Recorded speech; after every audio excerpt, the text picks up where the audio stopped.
Well, good evening, grandchildren. This is the view from our kitchen window of Mount Adams and the sunset.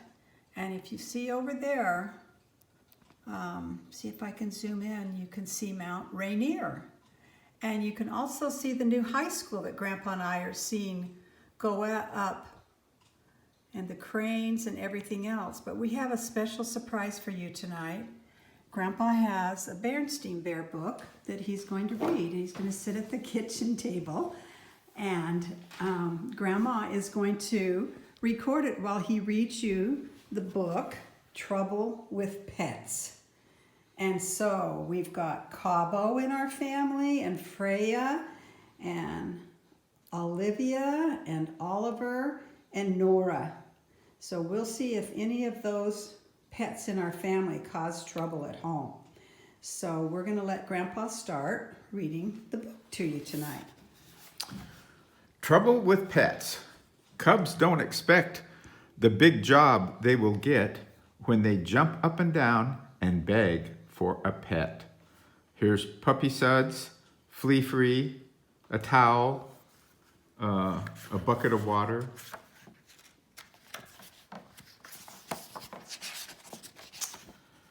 Trouble with pets. Looks like they're going to get a doggy here.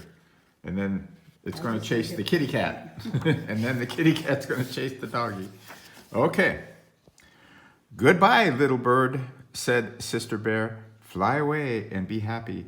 On her finger was the sparrow that the bear family had taken in because it had an injured leg. Papa Bear had made a splint for it out of toothpicks and strips of tape. Brother and sister had named it Tweety and had taken care of it for about a week. But now it was time to remove the splint and let the bird go back to nature, where it belonged. It hopped onto a twig, then took wing. Before you could say Tweety, it was out of sight. I'm going to miss our little Tweety bird, our little bird, said Sister sadly. Tweety was such a nice little pet. Tweety wasn't a pet, dear, said Mama Bear. Not a real pet, anyway. It was an injured bird that we helped get well so it could go back to the forest. Why don't we get a real pet, Mama? Asked Sister. Other cubs have pets, said Brother. Why can't we? Cousin Freddie has a dog. Lizzie Bruin has a cat. Too Tall Grizzly has a snake. Well, said Mama, as they climbed the front steps of the treehouse, I suppose it's something to think about. Gee, Mama, said Brother, what's there to think about? There's quite a lot to think about, she said. A pet is a big responsibility. A pet has to be fed, cared for, kept clean. What do you think, Papa? I think a dog would be nice, said Papa. Notice Mama Bear wasn't real happy with that answer. But a dog is an especially big responsibility, protested Mama. A dog needs shots. It needs to be trained and walked. And there are dog laws. A big dog, said Papa, about so high that can go fetch and play frisbee. We'll take care of it, Mama, cried the cubs. We promise, we promise. Remember now, said Mama, as they piled into the car, we're going to the pet shop just to look. Choosing a pet, especially a dog, is serious business. Speaking of dogs, said Papa, pointing up to a sign they drove by Farmer Ben's place. Puppies available, said Farmer Ben. Puppies available. See Farmer Ben, said Brother, reading the sign aloud. How about that? Ben's dog, Bess, must have had pups. May we look at them, Mama? Cried Sister. Oh, please, please, Mama, please. And there's the sign, puppies available. See Farmer Ben. Before Mama could answer, Papa said, no harm in looking, and pulled into Farmer Ben's driveway. Ben's dog, Bess, had indeed had pups, 5 of the cutest, roly poliest little balls of fur you've ever seen. Farmer Ben picked one up and put it in Sister's arms. "What beautiful brown eyes," she said. "May we have this one, Mama? May we, please?" "Most pups have brown eyes," said Ben, "but I do think that one is the pick of the litter. It's yours if you like, a gift from Bess and me." "Goodness," said Mama, that's very generous of you, Ben. I really don't know what to say."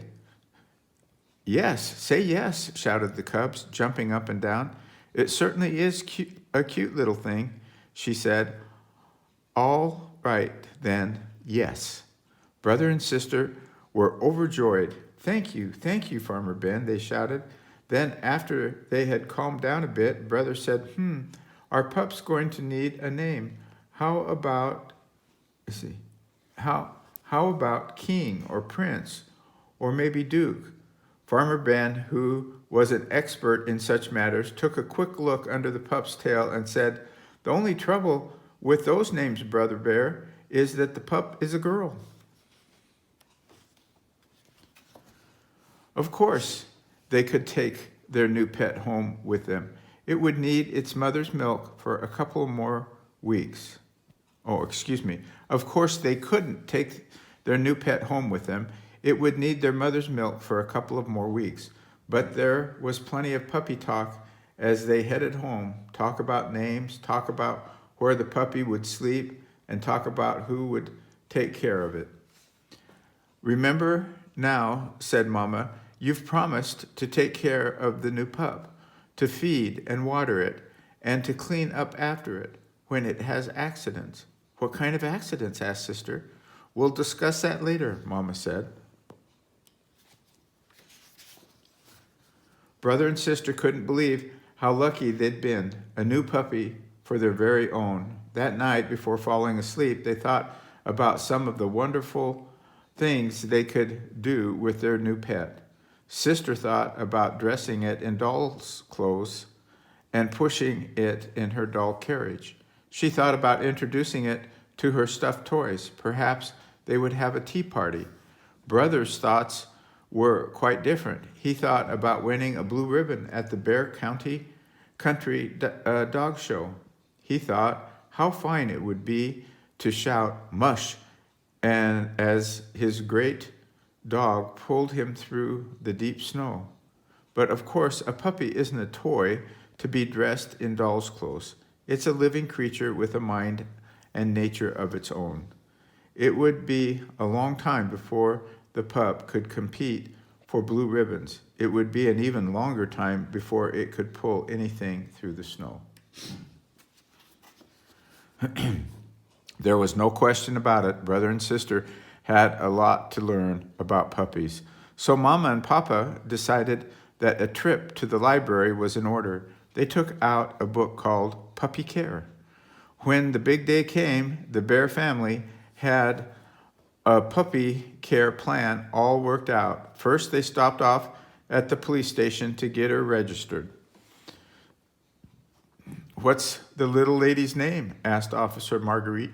The pup would need a license with her name and address on it in case she got lost. But brother and sister still hadn't agreed on a name. What to do?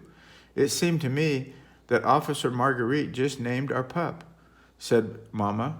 "Little Lady. Sounds like an excellent name to me." So the puppy left the police station with a name as well as a license.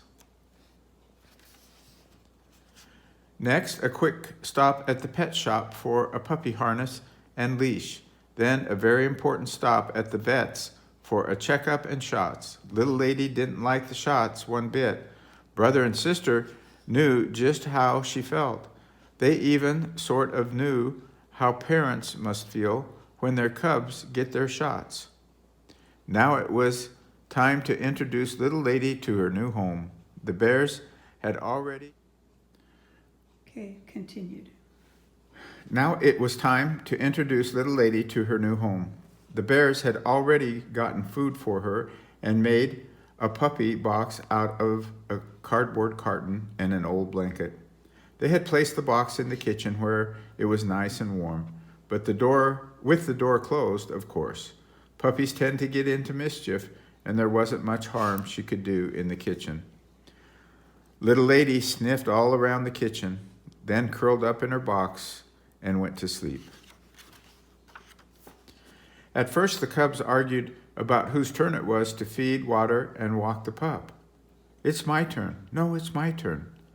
But after a while, they began to argue about whose turn it wasn't. It's your turn. I cleaned up after the last accident. No, it's your turn. I cleaned up after the last accident. Mama solved that problem by posting a puppy care schedule on the wall. Not that the puppy was all work and no fun. Little lady was indeed a lot of fun. In fact, it was so much fun watching her that the Bear family didn't watch much television anymore. She chased her tail. She did somersaults. She fought her rubber dog bone. She got into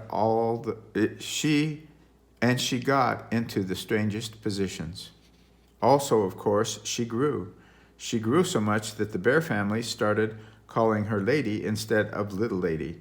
And like all puppies, she loved to chew. Then, one day, somebody forgot to close the kitchen door while the family was shopping. When they got back, they found that Lady had chewed up half the living room.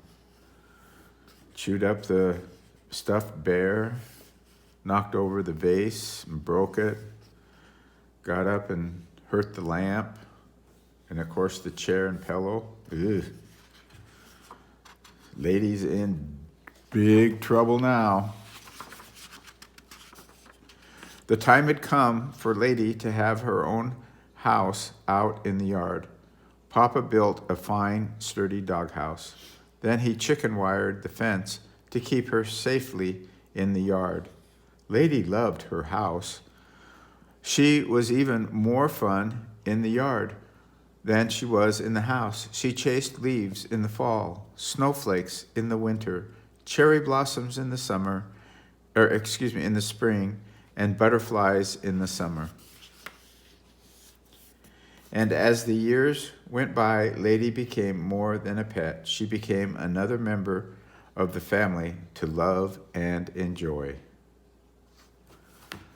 Okay, grandkids, time for bed.